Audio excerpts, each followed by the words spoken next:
लोकसभा निवडणुकीच्या पार्श्वभूमीवर महाराष्ट्रामध्ये पंतप्रधान नरेंद्र मोदी यांच्या सभांचा धडाका सुरू आहे। महायुतीच्या उमेदवारांचा प्रचार, जोरदार शक्ती प्रदर्शन आणि वातावरण निर्मिती केली जाते। मराठवाडा, विदर्भासह आता पश्चिम महाराष्ट्रात अनेक सभा पार पडतात। पण इतक्या सभा कशासाठी? पंतप्रधान नरेंद्र मोदी यांना महाराष्ट्रासाठी एवढा जोर का लावावा लागतोय, हेच आपण या व्हिडिओमधून जाणून घेणार आहोत।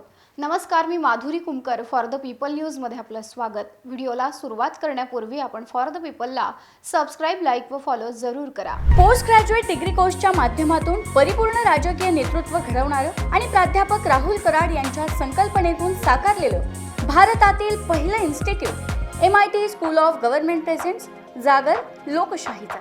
महाराष्ट्रात विरोधी पक्ष संपलाय, शरद पवार संपलेत, उद्धव ठाकरे संपले आहेत। लोकसभा निवडणुकीच्या आधी सत्ताधारी नेत्यांच्या तोंडून अशी वाक्य सातत्यानं कानावर पडत होती। शिवसेना आणि राष्ट्रवादी काँग्रेसमध्ये फूट पडली। राष्ट्रवादी काँग्रेसमधून फुटलेल्यांनी शरद पवारांवर टीका केली। त्या तुलनेमध्ये शिवसेनेतून फुटलेल्यांनी उद्धव ठाकरे यांच्यावर केलेल्या टीकेची जी प्रखरता होती ती कित्येक पटींनी जास्त होती।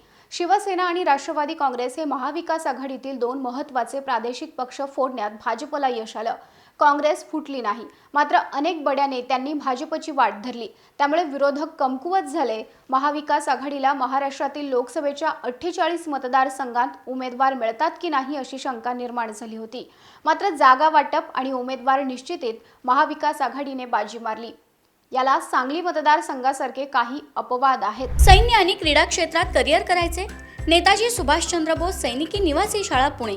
ॲडमिशनसाठी संपर्क 960 781 1662। हा मतदारसंघ काँग्रेसला मिळावा असा स्थानिक नेत्यांचा आग्रह होता, तो शिवसेनेला सुटला होता। त्यामुळे काँग्रेसच्या विशाल पाटील यांनी सांगलीत बंडखोरी केली, तर महायुतीला नाशिक सारख्या मतदारसंघात अद्यापही उमेदवार देता आलेला नाहीये। हा मतदारसंघ कोणाला सुटणार हेही निश्चित झालेलं नाहीये। अजित पवारांच्या वाट्याला जितक्या जागा आल्या त्यामधील शिरूर आणि धाराशिव मतदारसंघामध्ये त्यांना इतर पक्षांतून उमेदवार आयात करावे लागलेत, तर महायुतीमध्ये सर्वाधिक ससे होलपट झाली ती मुख्यमंत्री एकनाथ शिंदे यांच्या शिवसेनेची। भाजपच्या दबावामुळे त्यांना त्यांच्या दोन विद्यमान खासदारांची उमेदवारी कापावी लागली। नाशिकला काय होणार हे अजून निश्चित झालेलं नाही। हिंगोलीचे खासदार हेमंत पाटील यांची जाहीर केलेली उमेदवारी एकनाथ शिंदेंना रद्द करावी लागली। यवतमाळ, वाशिमच्या 5 वेळच्या खासदार भावना गवळी यांनाही उमेदवारी देता आली नाही। इकडे महाविकास आघाडीने मात्र महायुतीला तोडीस तोड असे उमेदवार दिलेले आहेत।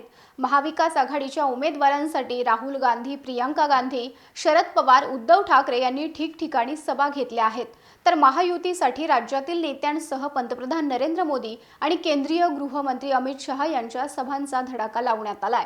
येत्या 4 दिवसांमध्ये पंतप्रधान मोदी यांच्या राज्यामध्ये 9 ठिकाणी सभा होणार आहेत। यापूर्वीही मराठवाड्यासह अन्य भागांमध्ये पंतप्रधान मोदी यांच्या सभा झालेल्या आहेत। काँग्रेसकडून 2 वेळा मुख्यमंत्री राहिलेले अशोक चव्हाण यांनी भाजपमध्ये प्रवेश केला।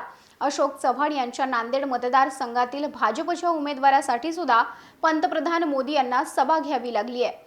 कोणताही पक्ष कितीही शक्तिशाली असला तरी विजय मिळेपर्यंत तो लढत असतो, त्यामुळे मोदींनी महाराष्ट्रामध्ये सभांचा धडाका लावलाय, यामध्ये आश्चर्य वाटायला नको। परभणी, नांदेड आणि कोल्हापुरात सभा पार पडल्यानंतर आता 2 दिवसात 6 सभा होणार आहेत।